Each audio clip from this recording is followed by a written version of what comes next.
Hey everybody, we've made it to module 1, and to kickstart what we got to get going on for this class, we are going to look at cinema critical analysis. So we have to gain an understanding of what the elements are that we're going to be looking at, and then we have to take a little bit of a deep dive into each element so that we understand what we're trying to pull out when we're watching our films. All right. So again, I've mentioned it. We're going to look at these 5 critical analysis terms from a production lens.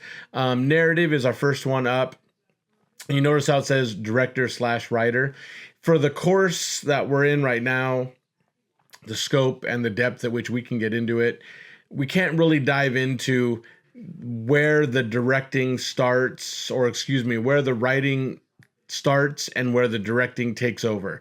Like sometimes the writer puts it all there, sometimes the director takes over and they make decisions. So it's hard for us to dive into that for this course, so we're just going to call it narrative. Cinematography is the image, what ends up on screen. Editing is what's done with the image, how it's assembled. Acting is just looking at the performances isolated from everything else. And then sound design is just getting into how the sound in the movie is adding to the experience. All right. So let's take a little bit of a deep dive into each one of these and just kind of learn a little bit more. So first one up, we're going to look at narrative, director slash writer. And again, sometimes the writer and the director are the same person. Oftentimes that isn't the case.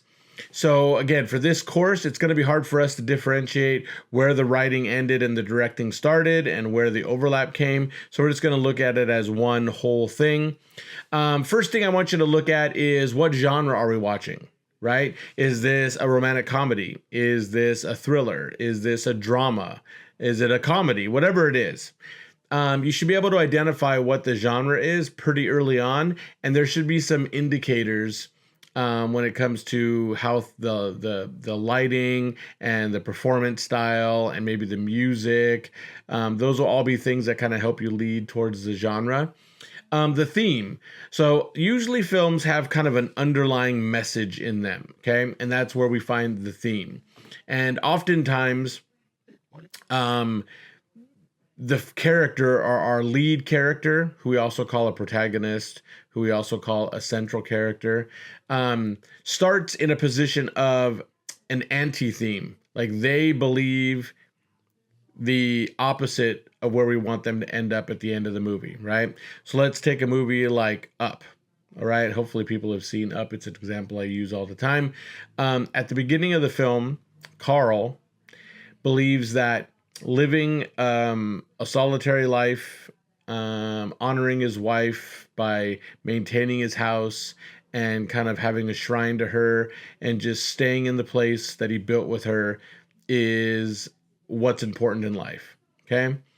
And that would be the anti-theme. Because by the end of the story, he realizes that it's really not about kind of the past. The way to honor his wife, Ellie, is to have new adventures and make new friends and make new connections. And that's the theme of the movie, Up.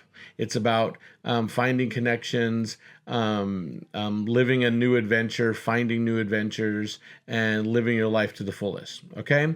So that would be an example of a theme. So all our films are going to have a theme, and you want to try to identify what that is. Another thing that we may find in our films would be the point of view. Okay? So whose point of view are we watching the film from? All right? So usually the story is told through our protagonist or central character's eyes, our main character. So that will help you identify maybe who the person is, right? There are films that get told from different perspectives. If you look at a film like Pulp Fiction or something like that, you see the film through different people's eyes. So it's a little bit trickier to figure out who the protagonist is.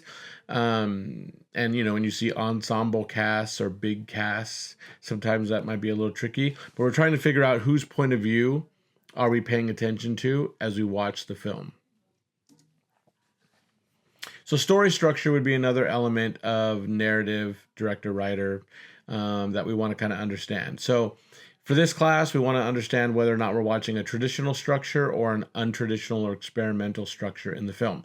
Traditional structure is just everything happening in chronological order. Like this happened, then this happened, this happened, and it all makes sense, and it's just following a linear timeline.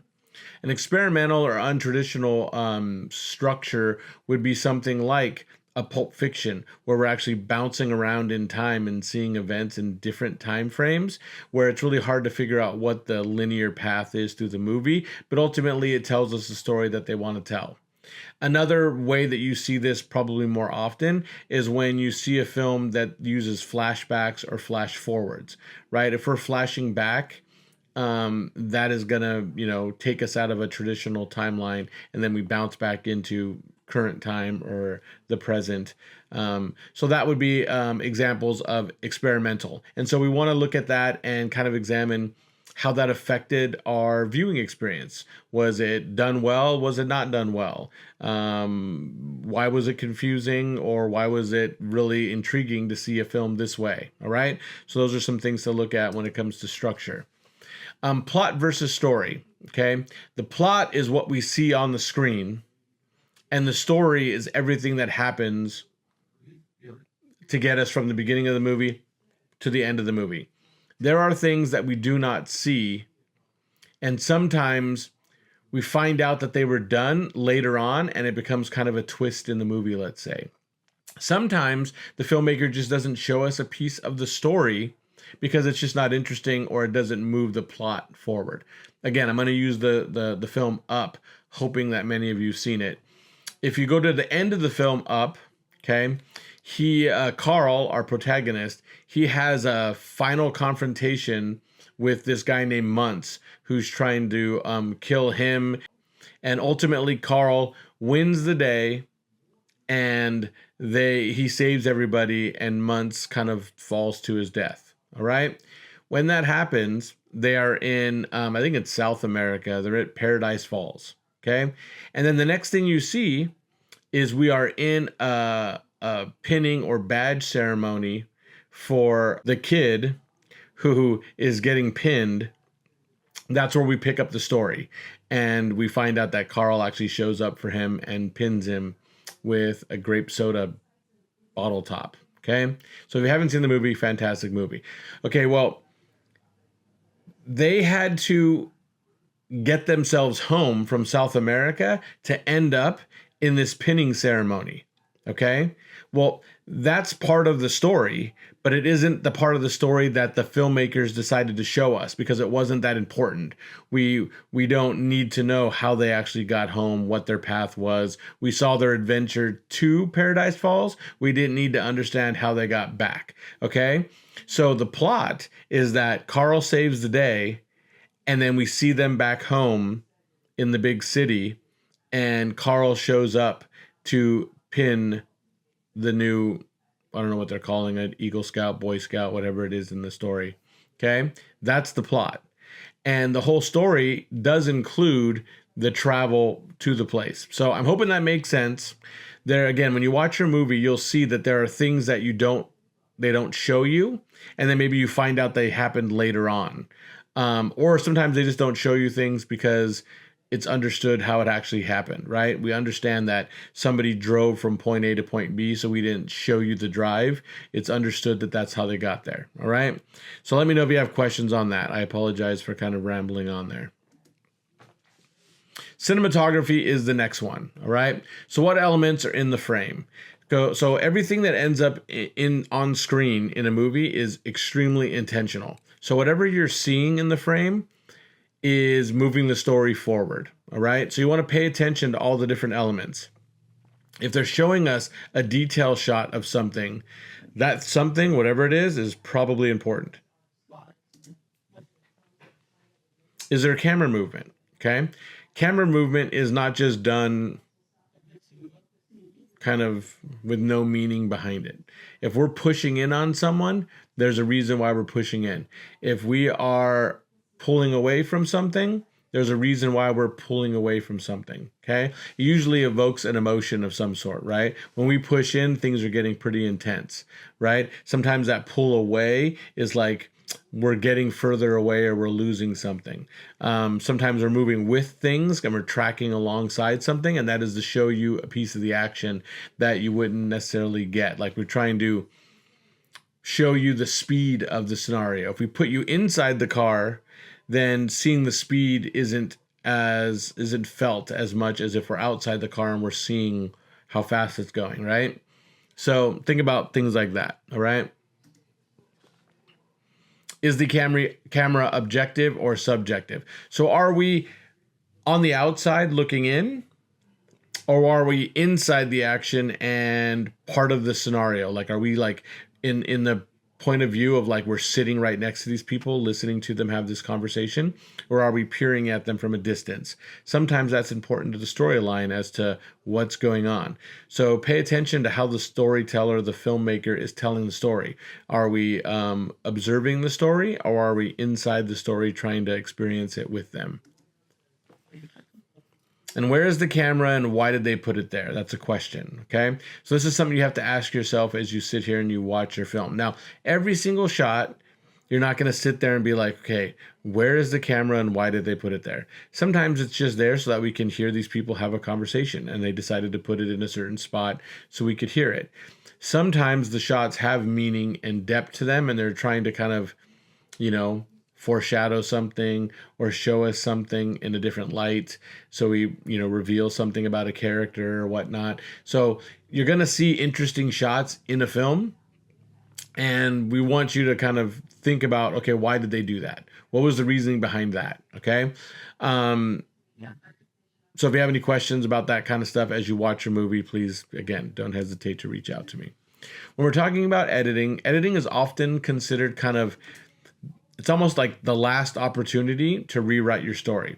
You write your script, and that script goes through many, many drafts. And then you start to lay out kind of visually how you're going to photograph your movie. And that's like a draft of your script, just an extension of it, bringing the visuals to light. Then you actually shoot your film, right? You film it. And when you're filming it, that's an additional kind of rewrite because things change a little bit. How you block or organize the camera might change a little bit from your original plan. And then you finally get to editing. And in editing, you can put the scene in any order you'd like. You can kind of tell the scene or tell the story from a different direction than you originally thought just by the order in which you put the shots. Okay? So does the image ever change? Meaning, does it cut from one shot to another, or is it all one shot, right? What does it change to? So when they do cut from one shot to another shot, there's a reason why they're doing it. It isn't kind of accidental or just by chance. So pay attention to when they're moving to a new shot. How frequently does the shot change? Okay, so sometimes the pace and the rhythm of the way they're making cuts is important to the sequence, okay? You can go kind of, if you like editing and how films are edited, you can kind of go take a deep dive into the Soviet montage theory, and you can read why they made cuts in a certain way. Sometimes they're making cuts at a pretty quick pace because they're trying to actually raise your heart rate. And it's been shown that that can be done by the way that a film gets cut. So sometimes they're trying to speed up a cut to kind of raise the heart rate, and sometimes they'll slow it back down. So try to pay attention to those elements of editing as you watch your films. Transitioning from one frame to another or from one scene to another. Again, sometimes it's a hard cut. They just switch from one shot to the next. Sometimes it's something called a smash cut. So I just recently watched a film where a girl was on screen and something kind of blew her mind and she went like this. And right on that move, they cut to fireworks blowing up. That would be called a smash cut, right? Sometimes you see what are called match cuts, where the person is sitting in one room and then they cut to the exact same shot size of that person. Like they look like they didn't move, except they're in a different place. Okay, so they clearly are in a new space. But that would be called like a match cut, okay? There's other things called cutting on action. So when somebody's moving through a door, they cut on the same part of the action so it seems smooth and seamless. There's different types of transitions. And the other type of transition is when they kind of fade out one shot and fade in the new shot, okay? Those are called dissolves, and those usually indicate a passage of time. So when you see a dissolve, you should be seeing something that should be taking us further into the storyline, like we're skipping some time. So think about that as you watch some of the movies. Oh, and there it goes. I just talked about cuts, dissolves, wipes, match cuts, and form editing. We'll talk about form editing later, but I just kind of covered all that good stuff. So that's that when it comes to editing. So let's move on. Acting performance. Okay. So this is something that's hard to evaluate, but everybody gets kind of a gut feeling as to whether they liked performance or didn't like a performance. We're not going to be trained in acting styles and to be able to read and evaluate performance in this class. It's not what it's about. But one of the things you want to figure out is, or look at or try to examine, is the acting melodramatic? So when I say melodramatic, it's like over the top, overly done. Like it feels like they're overacting, I guess is one way to say that. Or does the performance feel like believable? Like are we believing that this person is actually going through this, whatever this thing happens to be in this particular moment of the story? All right. So just kind of get a gauge of that for yourself and decide for yourself whether you think it's believable or not. Do they use an accent? Okay. So sometimes the accent that we're hearing is fake, and sometimes it's actually the way they speak and they just use it. So does the accent tell us anything about this character and their background and where they're from and how they got to where they're at right now in the movie, whatever it may be? So look to see if you're hearing accents. What are they doing with their eyes and their body and their voice? All right. So that could go to accent as well, I guess. But what are they doing with their eyes? A lot of times you'll feel like the performance doesn't feel authentic. And part of that is because the eyes aren't dialed into the emotion that they are trying to portray. So if they're supposed to be feeling very emotional and sad, sometimes their eyes seem kind of empty, right? So you're trying to read those kinds of things as you're watching the performance, okay? What are they doing with their body, right? So when we're talking about that, we're talking about body language and delivering a performance. So if they're supposed to be happy and excited, does their body language express that? If they're supposed to be depressed or sad or mourning or whatever, does their body language show that, right? Because that could also make a performance not feel authentic. And then the other way to look at body language is, does the character do something consistently? Like, do they have a tick? Do they always talk with their hands? Do they walk with a limp?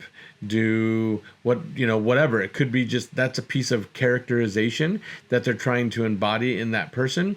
So look for things like that and see if it helped or hurt the character, made it more believable or less believable. And then their voice is just, how are they delivering lines, right? Does it sound like they've memorized words and they're just saying them?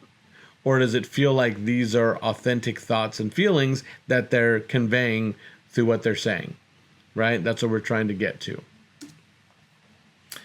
Do they connect with the audience? So just in general, make a general observation as to whether or not you felt like the actors, like you connected to the performances in the films that we watch. Sound design. First question is there sound? We are actually watching one silent film. Now, it doesn't mean there is no sound. There is a music track that plays over it, and we'll talk about that when we get there. But in general, is there sound, right? In a modern film, an example of a film that doesn't have a lot of sound would be A Quiet Place, okay? So is there sound in a sequence? Sometimes the lack of sound says a lot. Is there dialogue? So even though we are in sound pictures, sometimes we're in movies where they just don't say a lot, right? In the John Wick series, it's an action series if you've never seen it. John Wick doesn't talk a lot. He doesn't say a lot. You understand what his objectives are and what he's trying to, where he's trying to go and what he's trying to do because of what he's doing through his body language and his actions. He's really a person of few words, okay? And I believe from interviews, he talked about how he thinks he spoke too much. And so they tried to take down his dialogue in future films. Are there sound effects? So sound effects are all the things that make up the environment that we're in. Even somebody walking across the floor, their shoes might make a sound on the ground. Or when they open a door, what does that sound like? Or when they answer the phone, how does it ring? What's the ringtone? That says a lot about a character. Okay, so what sound effects are they using? How are they using them? Is there music? And if they're using music, is it a song, like a popular song, something you might recognize? Or is it score? Usually an instrumental track that is made specifically for that film. All right. So you can watch films that do both, right? I'm trying to think of examples, but the only thing that's popping in my head is like Top Gun, Maverick. Sometimes they used songs like Lady Gaga wrote a song for Top Gun Maverick, but then there's also the classic Top Gun tune score that was written that they used again as well in the most recent version of it. So that happens a lot. There are films that use both. So pay attention to that. Sometimes you'll be hearing a song and then you realize that somebody was listening to that on the radio, or it was playing in a car as it went by, or somebody put headphones in. So sometimes they're using it as part of the scene structure as well. So take a note of those things as well when you're watching the film. Does the sound impact the pace or audience response? So as you're watching the film, try to think about how the sound is affecting kind of your emotional response to whatever it is you're watching. And again, this is a history of film class, so we're going to watch films that go back as early as 1922 and that make their way all the way to present day. So you want to look at kind of the evolution of all of these elements. So some of the earlier films, all 5 elements will be very simplified compared to what you're used to now. And as you make our way through history, it'll become more contemporary and current, and it will kind of feel more like what you're used to seeing, right? But it's very cool to watch the evolution of this thing happen. We're only 100 and some odd years into this, so it's still relatively new. So it's cool to kind of see from the birth of this new medium, this artistic medium, all the way up to where we've made it in 100 years or so. So take a peek at that. Think about that as you're watching the movies. Now, our first film in this particular module, we're going to be watching a short film, and it's a 2004 short film, which I know is a little older, but it's an Academy Award nominated film. The writer and director is Rob Perlstein. Some of the actors you may recognize, some of them you won't, but that's not that important. It's really just about the fact that we're watching a short film is just so that we can try to digest these 5 elements in a smaller form, right? Trying to analyze and pick up on all this stuff in a 2-hour long movie could get a little bit overwhelming. So we're going to try to pick these things out in a short film first. Okay. It's about 14 minutes long. It does contain a complete story arc. So you're going to see our main character start off one way and have one kind of way about his life, which would be called the anti-theme. And he's going to end up at the end of the movie with a different frame of mind and how he's approaching his job. And that would be the theme. All right. So I want to see if you can pick that stuff out as you're watching the film. Look at all 5 elements, try to pick out different things about all these elements. Again, story, the narrative, cinematography, editing, acting, sound design. One moment to I want to kind of just tip you off to when it comes to cinematography. In this film, there's going to be this camera movement that helps you identify the kind of turning point for our main character. So you'll notice try to pay attention to this, before this moment, the camera is static. It doesn't move at all. It's very static shot, static shot, static shot. And then as soon as this kind of epiphany happens, or this news is given, the camera makes a move, and we know something's going to be a little bit different. It's like telling us, hey, something happened here. So pay attention to that. And the reason why I picked a film that had a pretty obvious kind of peak in this kind of direction with cinematography is so that you could see it, so that way when you get subtler versions as we make our way through the movies, that they'd hopefully become easier for you to recognize and understand. All right. You have a discussion board. You want to post on the discussion board by as soon as you can, but it's all got to be done by the second day of class because it's Monday and new stuff opens up on Tuesdays. Make sure your discussion boards are at least 5 sentences per prompt. So that'll be 10 sentences for your initial response. And then make sure you're giving at least 5 sentences to both of your classmate responses. Okay, so that would be another 10 sentences total. And you want to make sure you take the quiz. All right. You do need to watch all the material, go through all the deep dive material, read the chapter, watch the film after you watch the lecture in order to do well on the quiz and be able to answer the discussion board effectively. So go ahead and work your way all through that. All the modules work the same, so you'll kind of get used to this format as we go. If any of you have any questions, please let me know. Again, I apologize. This one ran a little bit long, this lecture, but it's trying to get you all the information you need as we head through every single film that we're going to watch for the next 7.5, 8 weeks. All right. Got any questions? Don't hesitate to reach out. I want to be a resource. We'll talk soon.